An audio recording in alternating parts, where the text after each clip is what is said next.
আল্লাহর নামে কসম করে বলি, অবশ্যই 100% না 90% কোরআনের আইন চালু করার তারা চেষ্টা চালাবে। কথা ঠিক কিনা? সেই সময় আমরা চাই কিনা বলেন? সুতরাং এই জন্য আমাদেরকে আল্লাহ পাক আমাদের সন্তান দান করেছেন, স্ত্রী দিয়েছেন মালিককে। সন্তানকে ইসলাম শিক্ষায় শিক্ষিত করা দরকার আছে না নাই?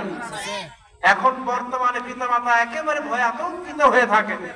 সন্তানকে বাল্যাবস্থায় কোরআন শিক্ষা দেন নাই, হাদিস শিক্ষা দেন নাই, কেমনি উঠা বসা করতে হয়, আদব কায়দা শিক্ষা, এই সমস্ত জিনিস না দেওয়ার কারণে সন্তানগুলো বড় হয়ে যায়। পিতামাতা ভয়ে থেকে না জানি কোন সময় কোন দিন কোন জায়গায় সন্তানের জন্য আমাকে কেউ থাপ্পড় মারে। কথা ঠিক কিনা? এমন আতঙ্ক আছে না সমাজের ভিতরে? এমন অবাক মেলামেশা চলতেছে, এমন কাজগুলো চলতেছে। আর একটা জরিপে দেখলাম প্রায় 2.5 লক্ষ, কয় লক্ষ? প্রায় 2.5 লক্ষ আমাদের বাংলাদেশে মদের লাইসেন্স রয়েছে। নাউজুবিল্লাহ পড়ি আমরা। কয় লক্ষ? মদের লাইসেন্স এগুলো বাংলাদেশ অবস্থান করতেছে। মদের যদি লাইসেন্স বন্ধ করতে চাই তাহলে কি ওয়াজে ওয়াজ ছাড়া আর কোন কাজ দরকার আছে না নাই? একই পর আমাদের শাসন ক্ষমতা কোরআন ভিত্তিক হতে হবে। তাহলে কেবল মদ, জুয়া, ফেন্সিডিল, নারী ব্যভিচার, যে সমস্ত অনৈতিক কাজগুলো সবকিছু বন্ধ হয়ে যাবে। কথা ঠিক কিনা? সুতরাং উপস্থিত হাজির বলেছেন সন্তানদেরকে কোরআন শিক্ষা দীক্ষিত করতে হবে। তার বলেছেন জায়গা জমি আল্লাহ পাক দান করে জায়গা আল্লাহর রাস্তায় দান করতে হবে।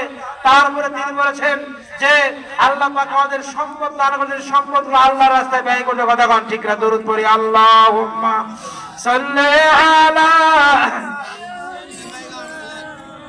মাওলানা মুহাম্মাদ।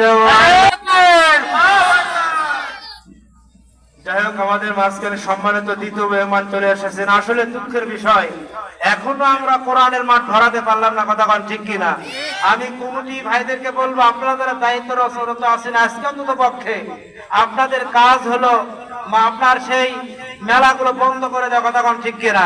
আপনাদের বলতে চাই, হয় মাহফিল হবে আর নয় মেলা হবে। কোনটা চান আপনারা? আপনি ঠিক করলেন। এখন হয় মাহফিল হবে নয় মেলা হবে। যদি মাহফিল হয় তাহলে আপনারা সেই মেলাগুলো বন্ধ করে আসেন। আর যদি মনে করেন দুটাই চাই তাহলে আমাদের সভা করার দরকার নাই। কথা ঠিক কিনা? উপস্থিত হাজিরিন, আমি কমিটিকে অনুরোধ করতেছি, আপনারা রাস্তাঘাটে যে সমস্ত ব্যক্তিগুলো শ্রেষ্ঠতম রাখছেন তারা যেন প্রত্যেকটা দোকান পাট বন্ধ করে দিয়ে আসে। তারা যে কোরআনের মজলিস কিসের আয়োজন বলেন? কোরআনের মাহফিল, এখানে ফাঁকা রাখা যাবে না। আমি পবিত্র কোরআন থেকে সূরাতুল কাউসার তেলাওয়াত করেছেন মনে আছে আপনাদের সবাই। ছোট্ট একটা ঘটনা বলবো এখন, যে আমাদের দেশের ভিতরে নাস্তিক আছে না নাই? আল্লাহ তাআলাকে বিশ্বাস করে তারা। খ্রিস্টানরা বিশ্বাস করে যে ক্বালাতিন নাসারা মাসীহ ইবনুল্লাহ, তারা বলেছে যে আমরা তিন খোদায় বিশ্বাসী, নাউজুবিল্লাহ করি আমরা। আর ইহুদিরা বলে ওয়াকালাতিল ইয়াহুদু উযাইর ইবনুল্লাহ, তারা বলে যে উযাইর আলাইহিস সালাম তিনি আল্লাহ তাআলার মতো। নাউজুবিল্লাহ করব না আমরা? আল্লাহ পাক আমাদের কয়জন? কয়জন বলে সবাই? আল্লাহ পাক তিনি আমাদের একজন। সে আল্লাহকে বিশ্বাস করি সবাই। কয়জন বিশ্বাস? হাত তুলে দেখান তো দেখি। আল্লাহ তা দেখান। লিল্লাহি তাকবীর, নারে তাকবীর, লিল্লাহি তাকবীর, লিল্লাহি তাকবীর।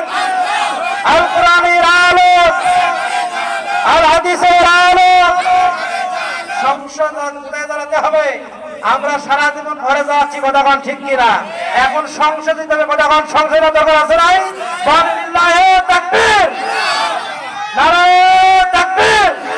আল কোরআনের আলো, আল কোরআনের আলো, তোমার নেতা আমার নেতা। সুতরাং উপস্থিত হাজিরিন, এই যে আল্লাহ পাক কোরআনে মজলিস দান করেন, বেশি আলোচনা করব না। আমরা নিশ্চয় নাম শুনেছি ইমাম আজম আবু হানিফা রাহমাতুল্লাহ আলাইহি। আমাদের ইমামদের নাম কি ভাই? কথা বলার নাম কি? ইমাম আজম আবু হানিফা রাহমাতুল্লাহ আলাইহি। তিনি আমাদের ইমাম কেন বলেন? যদিও ইমাম চারজন ইমাম বড়, কয়জন বলেন? চারজন বড়, এর ভিতরে এক ইমাম আজম আবু হানিফা রাহমাতুল্লাহ আলাইহি। তো আসলে মুসলমানের হাসি আশরাফ আলী থানভী রাহমাতুল্লাহ আলাইহি তিনি আলোচনা নিয়ে এসেছেন এইভাবে যে একটু নাস্তিকের সঙ্গে তার একটু কথোপকথন হলো। যে নাস্তিক বলতেছে যে আমি আল্লাহ তাআলা আছে বলতে আমি চিনি না। ভাইয়ের আপনারা বসেন, আপনাদের অনুরোধ করে যে আপনারা বসেন ভাই, গাড়ি কেউ থাকবেন আমাদের মতো আপনারা।